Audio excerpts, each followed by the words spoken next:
ತಲೆದಂಡ ಕೊಡಲಾಗಿದೆ ಅಂತ ಹೇಳಕ್ಕೆ ಇದು ಬಿಜೆಪಿಯವರು ಹೇಳೋ ಮಾತು. ಸತ್ಯ ಏನು? ಸರ್ಕಾರ ಏನು ಈ ಒಂದು ಅವಘಡ ನಡೆದಿದೆ, ಅವಘಡಕ್ಕೆ ಏನು ತಕ್ಷಣದಲ್ಲಿ ನಿರ್ಣಯ ತಗೋಬೇಕು ಆ ನಿರ್ಣಯ ತೆಗೆದುಕೊಂಡಿದ್ದೇವೆ. ಕೇವಲ ಪೊಲೀಸ್ ಅಧಿಕಾರಿಗಳನ್ನು ನಾವು ಹೊಣೆ ಮಾಡಿಲ್ಲ. ಯಾರು ಹೇಳಿದರೆ ನಿಮಗೆ ಪೊಲೀಸ್ ಅಧಿಕಾರಿಗಳನ್ನ ಅಷ್ಟೇ ಹೊಣೆ ಮಾಡಿದ್ವಿ ಅಂತೇಳಿ? RCB ಮುಖ್ಯಸ್ಥರನ್ನು ಕಾನೂನು ಕ್ರಮ ಅಲ್ಲದೆ ಅರೆಸ್ಟ್ ಮಾಡಬೇಕು ಅಂತ ಸೂಚನೆ ಕೊಟ್ಟಿದ್ದೇವೆ. ಆ ಕ್ರಿಕೆಟ್ ಅಸೋಸಿಯೇಷನ್ ಅವರು KSC ಇದ್ದಾರೆ, ಅವ್ರ ಮೇಲೆ ತಕ್ಷಣ ಕ್ರಮ ಮಾಡಬೇಕು ಅಂತೇಳಿ. ಅದೇನು ಇವೆಂಟ್ ಮ್ಯಾನೇಜರ್ಸ್ ಇದ್ರಲ್ಲ, ಅವರು DNA ಅವ್ರ ಮೇಲೆ ತಕ್ಷಣ ಕ್ರಮ ಜರುಗಿಸಬೇಕು, ಅವ್ರನ್ನ ಬಂಧಿಸ್ರಿ ಅಂತೇಳಿ ಹೇಳಿದ್ದೇವೆ. ಯಾರ್ಯಾರಿಂದ ಲೋಪ ಆಗಿದೆ ಅದನ್ನು ಎನ್ಕ್ವೈರಿ ಮಾಡೋದಕ್ಕೆ ಏಕ ಸದಸ್ಯ ಆಯೋಗ ನ್ಯಾಯಮೂರ್ತಿ ಮೈಕಲ್ ಕುನ್ನಾ ಅವರ ನೇತೃತ್ವದೊಳಗೆ ನಾವು ವಿಚಾರಣೆಯನ್ನು ಪ್ರಾರಂಭ ಮಾಡೋದಕ್ಕೆ ಆದೇಶ ಮಾಡಿದ್ದೇವೆ. ಇದು ಪಾರದರ್ಶಕ ಅಂತ ತಮಗೆ ಅನಿಸೋದಿಲ್ವಾ? ಏನು ಹಂಗೆ ಏನು ಮಾಡಲಿಲ್ಲ, ಅಧಿಕಾರಿಗಳ ಮೇಲೆ ಕ್ರಮ, ಬರೀ ಅಧಿಕಾರಿಗಳ ಮೇಲೆ ಕ್ರಮ ತೊಗೊಂಡಂಗನೆ ಇದು ನ್ಯಾಯಮೂರ್ತಿಗಳಿಂದ ವಿಚಾರಣೆಗೆ ಪಡಿಸೋದ್ರ ಮೂಲಕ ಈಗೇನು ನಾವು ಮಾಡ್ತಾ ಇದ್ದೀವಿ, ಇದಕ್ಕಿಂತ ಹೆಚ್ಚು ಏನು ಮಾಡೋಕ್ಕೆ ಸಾಧ್ಯತೆ ಹೇಳ್ರಿ, ನೀವು ಹೇಳ್ರಿ. ಏನು ವಿಜಯೋತ್ಸವಕ್ಕೆ ಅವಕಾಶ ಕೊಡಬಾರ್ದಿತ್ತಲ್ಲ ಸರ್ಕಾರ? ಅದೇ ವಿಜಯೋತ್ಸವಕ್ಕೆ ಅವಕಾಶ ಕೊಟ್ಟಿಲ್ವೋ ಅದು ನ್ಯಾಯಮೂರ್ತಿಗಳು ತನಿಖೆ ಮಾಡಿ ಹೇಳ್ತಾರೆ.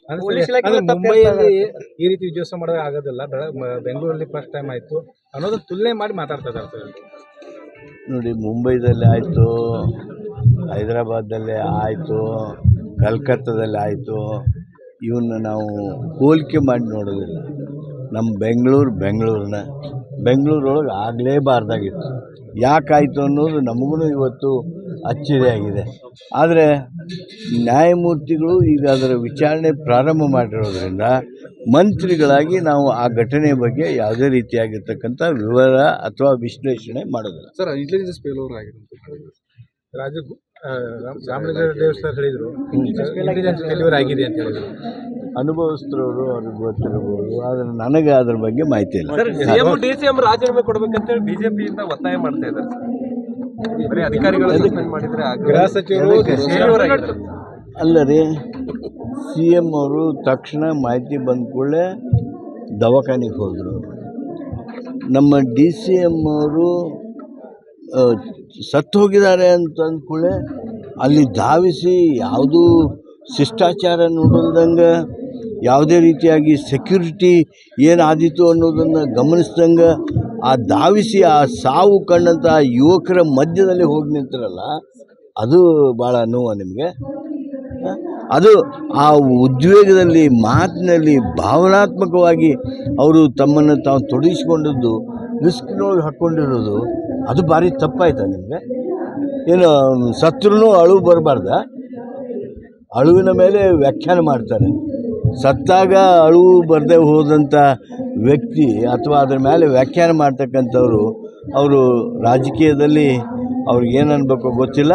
ಆದರೆ ಯಾವುದೇ ನಾಯಕರು, ಯಾವುದೇ ರಾಜಕಾರಣಿಗಳು ಆ ರೀತಿ ಈಗೇನು DCM ಅವ್ರನ್ನ ಖಂಡಿಸುವಂಥ ಅಥವಾ ಟೀಕಿಸುವಂಥ ಪ್ರಯತ್ನ ಮಾಡ್ತಾ ಇದ್ದಾರೆ. ಅದು ನಾಚಿಕೆಗೇಡು, ಸ್ಪಷ್ಟವಾಗಿ ಕಾಣ್ತಾ ಇದೆ. ಆದರೆ ನಾವು ಇದನ್ನು ರಾಜಕೀಯವಾಗಿ ಬಳಸ್ಕೊಳ್ಬಾರ್ದು. ಇದು ಆಗಿರ್ತಕ್ಕಂಥ ನೋವಿಗೆ ನಾವು ವ್ಯಥೆ ಪಡಬೇಕು. ಹಾಗೂ ಯಾರು ಇದನ್ನು ತಪ್ಪು ಮಾಡಿದ್ದಾರೆ, ಆ ತಪ್ಪು ಮಾಡಿದವ್ರಿಗೆ ಶಿಕ್ಷೆ ಮಾಡೋದಕ್ಕೆ ಏನು